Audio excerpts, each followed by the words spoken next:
Pansining maigi ang mga detalye sa eksena. Wala nang tabo. Ha? Tingnan natin. Parang may trauma ka na ba sa tabo? Medyo. Medyo.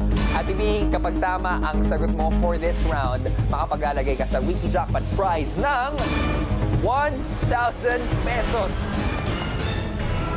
4,000, pwedeng umakyat sa 5,000 kung tama ang sagot mo.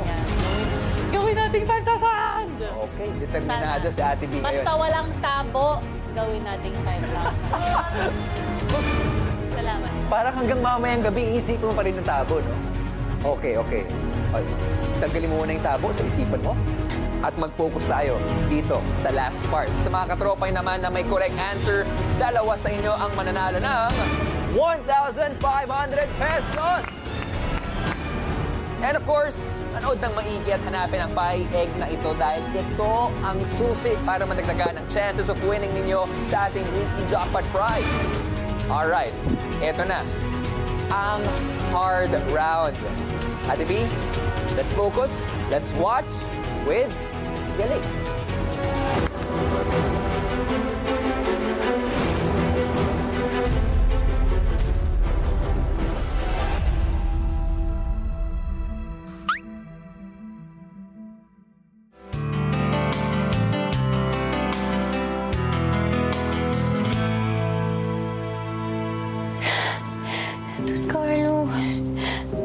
Pagod na ho ako.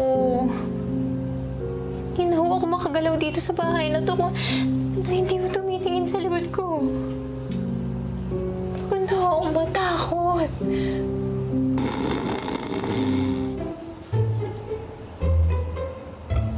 Don Carlos?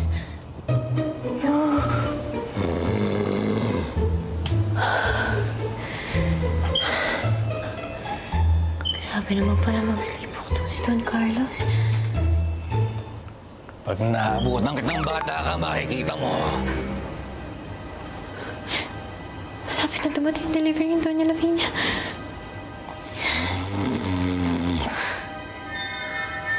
Hindi ako susuko. Dahil kilala ko mga tipo ni Don Carlos at Doña Lavinia. Alam ko may tinatago kayong baho. Hahanapin ko yun. Isisiwalat ko sa buong mundo.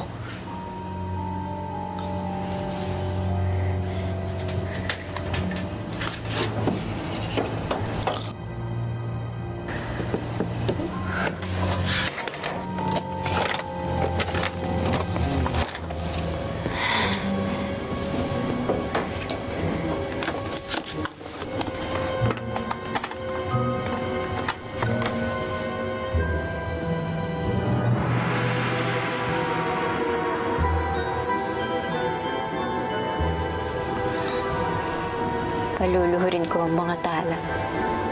Mukhang nahanap ko na ang pinakamaitim nilang sikreto.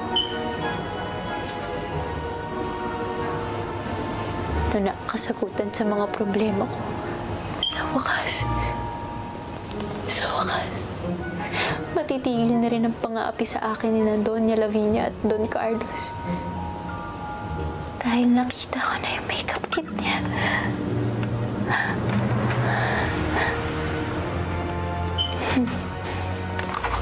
Matitigil na nga ba ang pang-aapi ni Doña Lavinia ngayong nahanap na ang long-lost makeup kit? Dumating kaya ang delivery ni Doña Lavinia on time? Abangan ang susunod na kabanata ng Kulang sa Pansin.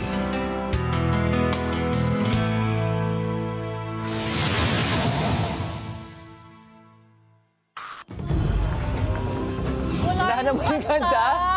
Ako nga, invested na ako. Gusto ko na mapanood yung buong season nito eh. Pero tama ka, yung kanta may ano, no? Kung bibigyan mo ng kanta, itong last part. Nahanap yung makeup. Pwede. Tama ba yung tono ko? Saktong-sakto. At kung tama rin sagot mo, pwedeng lumaki ang ating jackpot prize. Pero again, ang mechanics ay pansinin ng maigi ang mga detalye sa eksena. At Ate, maraming detalye yung nakita natin dito sa last part for the watchable this evening. Ano ba yung mga napansin mo? Tanong mo na nga lang. Ako, baka mawala pa sa isip ko yung mga Idiretso inalala na ko. natin. Idiretso mo na sa Okay, tanong. sige. Mismo. At kapag tama ang sagot mo, pwedeng madagdagan ang ating weekly jackpot prize ng 1,000 pesos. Okay, sa mga katropay sa mga na nakatutok sa atin ngayon, dalawa sa inyo ang pwedeng manalo ng 1,500 pesos. Alright, eto na. Itatanong ko na agad-agad ang ating hard round question.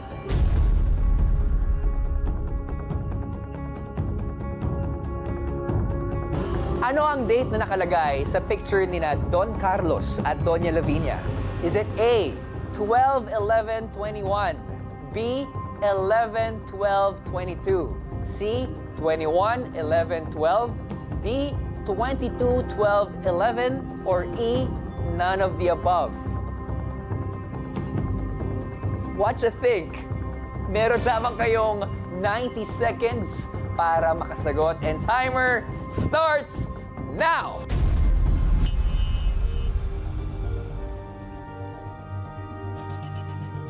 I like this look. At habang nag-iisip si Ate Bianca, mga katropay, pindutin na ang sagot sa inyong devices. Tandaan nyo, may chance kayong manalo ng 1,500 pesos. Si Ate Bianca ay nag-iisip pa rin. Alam mo, in fairness, pampagulo yung none of the above na yan, ha? Yung parang, kala mo, Sure okay ka na? eh. Oo, kasado ka na. Okay ka na. Biglang may none of the above. So, biglang, questionin mo na naman lahat ng alam mo at naalala mo. May tabo rin sa eksena doon. Walang tabo. Walang tabo, Sure ako. okay. May blender, Okay. pero walang tabo. Nag-iisip pa rin siya. Ate B, meron ka na bang sagot sa tanong? Nag-audition po siya para dun sa kakasal. Pwede, pero Ate B, kailangan mo nang pumindot. Kasado ka na ba? Kasado na. Tandaan nyo, for 1,000 pesos yan sa ating weekly jackpot prize. At mga katropay, kasado na nga ba si Ate B? At tama nga ba ang sagot niya? Well, kayo naman, pumindot na dahil we're down to our last 5, 4, 3, 2, and 1. Time is up! Nakakalito nga yung E, no? Pero alamin na natin ang tamang sagot. Ano nga ba yung date na nakalagay sa picture ni na Don Carlos at Doña Lavinia? Let's rewatch.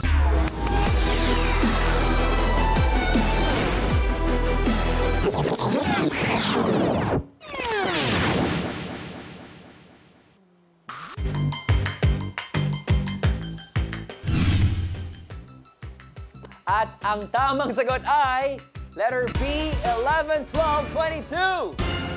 Kitang-kita, oh. Congratulations sa mga katropay na nakakuha ng tamang sagot at dalawa sa inyo ang magiging watch winners ng 1,500 pesos! Good job! At makukuha yan via randomizer. Ngayon, alamin natin kung tama nga ba ang sagot ni Ate B at kung madadagdagan ang ating weekly jackpot prize ng 1,000 pesos. Ate B, ang tamang sagot sa ating hard question ay B, 11, 12, 22. Yun din nga ba ang makikita namin sa sagot mo? Alamin na natin.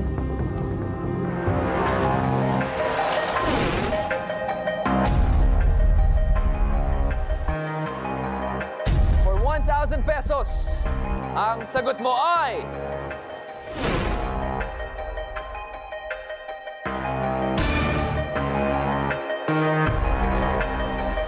Tama! Letter B, 11, 12, 22! Congratulations! Hindi ka nagulo. Oo, hindi ko naguluhan doon sa mga choices natin at dahil dyan, madadagdagan ang ating weekly jackpot prize ng 1,000 pesos! Ate B, for this episode, ikaw ay nakasagot ng 2 out of 3 questions. Kaya naman, mga katropay, ang laman ng ating weekly jackpot prize so far ay 5,000 pesos! But pwedeng lumaki pa yan dahil sa'yo, Ate B. Pero na-spot nyo ba ang pie Easter egg sa Watchables kanina? O kung oo, pakitandaan yan, please. Para more chances of winning sa ating weekly jackpot prize. Kaya naman, mag-watch with Galing araw-araw at i-spot ang pie Easter egg para sa chance manalo ng weekly jackpot prize na so far ay may laman ng 5,000 pesos!